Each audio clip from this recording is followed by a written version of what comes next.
السلام علیکم۔ محمد حنیف نجم۔ ایاک نعبد و ایاک نستعین۔ ہم تیری ہی عبادت کرتے ہیں اور تجھ ہی سے مدد مانگتے ہیں۔ پڑھتے رہو درود مومنو، ڈیوٹی یہی تو ہے۔ پڑھتے رہو درود مومنو، ڈیوٹی یہی تو ہے۔ سارے جہاں کی مومنو، بیوٹی یہی تو ہے۔ صلی اللہ نبینا، صلی علی محمد، صلی علی شفیعنا، صلی علی محمد۔ سچے مسلمانوں اور پیارے پاکستانیوں، آپ سب کا بے حد شکریہ کہ آپ روزانہ ویڈیو سنتے بھی ہیں، اور پھر خصوصی طور پر اس عزم کے ساتھ کہ آج کے بعد ہم اس پر عمل بھی کریں گے، کیونکہ معلومات تو ہمیں پہلے بھی ہیں، ہم بہت کچھ جانتے ہیں، ہم نے بہت کچھ پڑھ رکھا ہے، بہت کچھ سن رکھا ہے، لیکن مسئلہ ہے کہ ہم عمل نہیں کرتے۔ تو آپ جب اس عزم کے ساتھ اس ویڈیو کو دیکھتے ہیں تو کہ پڑھیں گے، سنیں گے اور اس کے بعد ساتھ ساتھ عمل بھی کریں گے، تو یہ اصل چیز کہ عمل کرنا ضروری ہے۔ تو اب آتے ہیں آج کی حدیث کی طرف۔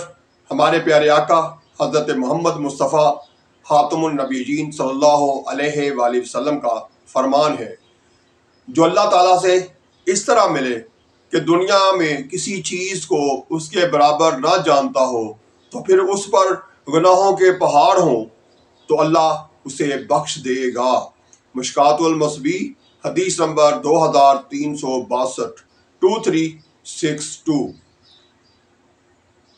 پیارے پاکستانیوں اور سچے مسلمانوں، اس حدیث میں ہمارے پیارے آقا حضرت محمد مصطفیٰ صلی اللہ علیہ وسلم ہمیں بتا رہے ہیں، یعنی اپنی امت کو آگاہ کر رہے ہیں کہ جو بندہ اللہ تعالیٰ سے اس طرح ملے، یعنی قیامت کے دن وہ اس طرح سے اللہ تعالیٰ کے حضور پیش ہو کہ وہ اپنی پوری زندگی میں کسی کو اللہ تعالیٰ کے برابر نہ جانتا ہو، یعنی نہ سمجھتا ہو، تو پھر اس پر گناہوں کے چاہے پہاڑ ہوں، اللہ تعالیٰ اسے بخش دیں گے، معاف کر دیں گے، اس کی استغفار قبول کر لیں گے۔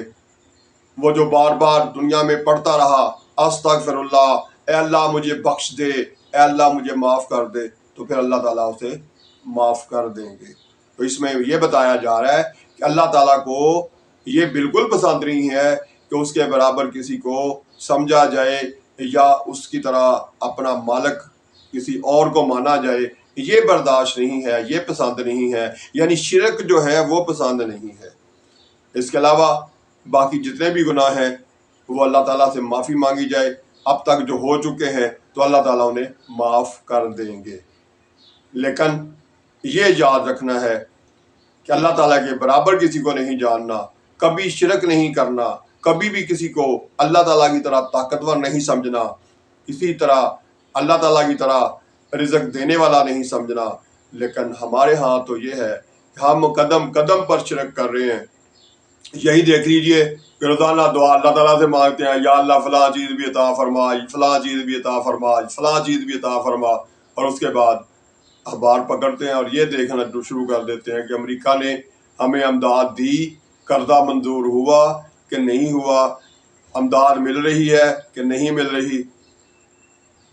کیسی زبردست بیوقوفی ہے یہ کہ ہم مانگ اللہ تعالیٰ سے رہے ہیں اور توقعات امریکہ سے لگا کے بیٹھے ہوئے ہیں۔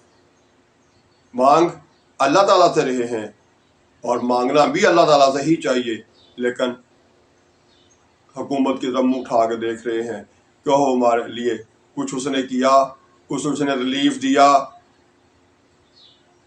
اصل آپ جس کی طرف ہیں، یعنی جو آپ جس کو زبان سے طاقتور مانتے ہیں، ذہنی طور پر بھی اسی کو طاقتور مانیں، اور اپنے رب پر بھروسہ کرتے ہوئے اپنی محنت کریں، اور پھر اس کا جو صلہ ملے اس سے اپنی زندگی گزارنے کی کوشش کریں۔ جو آپ کو مزدوری ملے، مزدوری کرنے کے بعد اس پر اپنا گزارا کرنے کی کوشش کریں۔ یہ کہ رب سے مانگتے رہیں اور پھر منہ اٹھا کے کبھی حکمرانوں کی طرف دیکھیں اور کبھی امریکہ کی طرف، تو ایسا نہیں ہے، یہ بھی ایک شرک ہی ہے۔ اسی طرح سے ہمیں کوشش کرنی ہے، کیونکہ قیامت کے دن اللہ تعالیٰ کے حضور تو پیش ہونا ہی ہے۔ ہر کام کرنے سے پہلے یہ سوچ لینا ہے، کیا یہ جو عمل میں کر رہا ہوں یا یہ عمل کرنے لگا ہوں، یہ لے کر میں اللہ تعالیٰ کے سامنے پیش ہوں گا؟ جب یہ میرا عمل جو ہے اللہ تعالیٰ کے سامنے پیش کیا جائے گا تو اس وقت مجھے اپنے رب سے شرمندگی کا سامنا تو نہیں کرنا پڑے گا، مایوسی کا سامنا تو نہیں کرنا پڑے گا۔ جب ہم اپنا ہر عمل کرنے سے پہلے اس طرح سے سوچیں گے، غور کریں گے، جتنی مرضی مشکل آ گئی ہے، لیکن اگر ہم رشوت دے کے اپنا کام کر رہے ہیں، کروا رہے ہیں، تو پھر یہ تو سوچنا ہے نا، اللہ تعالیٰ تو یہ کہہ رہے ہیں کہ رشوت دینے والا بھی اور لینے والا بھی، اللہ کے نبی بھی یہی ہمیں بار بار سمجھا رہے ہیں، سختی سے اس چیز کی ممانعت کر رہے ہیں۔ اس کے باوجود ہم رشوت دینے پہ رضامند ہو جاتے ہیں اپنا عارضی فائدہ حاصل کرنے کے لیے، تو پھر کیسے یہ ہو سکتا ہے کہ ہم جب قیامت کے دن اللہ تعالیٰ کے حضور پیش ہوں تو ہمارا یہ عمل جو ہے وہاں پیش نہ کیا جائے اور ہمارے سامنے کھول کے نہ رکھ دیا جائے؟ اس لیے بہتر یہ ہے کہ ہم کوشش کریں کہ وہ مال کریں، وہ کام کریں جس سے ہمیں اللہ تعالیٰ کے سامنے شرمندگی کا سامنا نہ کرنا پڑے۔ دوسروں کے لیے اچھا سوچیں، اچھا عمل کریں۔ کتنا پیارا مذہب ہے کہ صرف سوچ لیں کہ میں دوسروں کے ساتھ یہ اچھا سلوک کروں گا تو اس کا ثواب مل جاتا ہے، پھر اگر عمل کر لے تو پھر ثواب مل جاتا ہے، اور پھر جس کے لیے فائدہ سوچا جا رہا تو اس کو جب فائدہ ملتا ہے تو وہ جب آپ کو دل سے دعا دیتا ہے تو ایک دفعہ پھر آپ کو اس کا اجر مل جاتا ہے۔ کتنا پیارا مذہب ہے ہمارا، لیکن ہم اس کے باوجود اچھائی کی طرف جانے کی بجائے برائی کی طرف جاتے ہیں۔ ہر وقت دوسروں کو تکلیف پہنچانے کا سوچتے ہیں، دوسروں کا نقصان کرنے کا سوچتے ہیں۔ رشوت لیتے ہوئے ہمیں شرم نہیں آتی، کاروبار کرتے ہوئے زیادہ ڈھیر سارا پرافٹ لیتے ہوئے ہمیں شرم نہیں آتی، ہر چیز کو مہنگی کر کے بیچنے کے چکر میں رہتے ہیں، زیادہ سے زیادہ پرافٹ اکٹھا کرنے کے چکر میں رہتے ہیں۔ یہ نہیں سوچتے یہ پرافٹ جہاں ہی پڑا رہ جانا ہے، رب کے حضور جب پیش ہوں گے تو وہاں پر آپ کی اچھی سوچ، اچھی نیت، دوسروں کے ساتھ، اللہ کی مخلوق کے ساتھ اچھا سلوک، یہ ہمارے ساتھ جانا ہے۔ ہم اس پر غور نہیں کرتے۔ ہمیں پتہ ہے کہ پانی ضائع کرنا گناہ ہے، اللہ کی نعمتوں کو ضائع کرنا برا ہے، لیکن ہم اس کے باوجود جو گاڑی 2 بالٹی پانی سے دھل سکتی ہے اس کو 20 بالٹی پانی سے دھوتے ہیں۔ کھانا ہم پلیٹ میں اتنا اڈیل لیتے ہیں کہ اس میں سے آدھا کھاتے ہیں اور آدھا پھر ضائع ہوتا ہے، چھوڑ دیتے ہیں۔ یا ہم نے کبھی سوچا کہ ہمیں تو اللہ تعالیٰ 3 ٹائم پیٹ بھر کے کھانے کو دے رہا ہے، اچھی اچھی نعمتیں ہم کھا رہے ہیں، لیکن ہمارے آس پاس وہ لوگ بھی رہتے ہیں جن کو ایک ٹائم کا کھانا بھی صحیح طرح سے میسر نہیں۔ تو جو ہم 3 ٹائم میں سے ایک ٹائم کا ضائع کر رہے ہیں، کیا ہم اس کو بچا کے کسی غریب کو، کسی مسکین کو، کسی یتیم کو اپنے ساتھ کھانے میں شریک نہیں کر سکتے؟ یقیناً کر سکتے ہیں، لیکن ہم کوتاہی کر رہے ہیں، ہم اپنے آپ کو اللہ تعالیٰ کے سامنے شرمندہ کرنے والے کام کر رہے ہیں، اللہ تعالیٰ کے سامنے جا کے فخر سے، خوشی سے اللہ تعالیٰ کے سامنے کھڑے ہونے کے قابل نہیں بنا رہے۔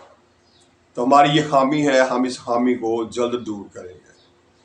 اسی طرح سے باقی ہمارے حکمران جو کچھ کر رہے ہیں وہ بھی ہمارے سامنے ہے کہ کیس پہ کیس بناتے جاؤ اور پہلے کیس سارے کے سارے ردی کی ٹوکری میں چلے جائیں تو ایک اور کیس بنا دو۔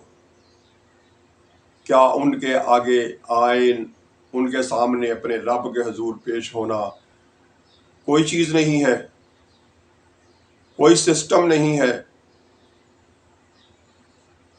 کہاں تک جاؤ گے؟ کیا کچھ کرو گے؟ اور جو کچھ کرتے جا رہے ہو غلط کے اوپر ایک اور غلط، جیسے وہ کہتے ہیں نا کہ ایک جھوٹ کو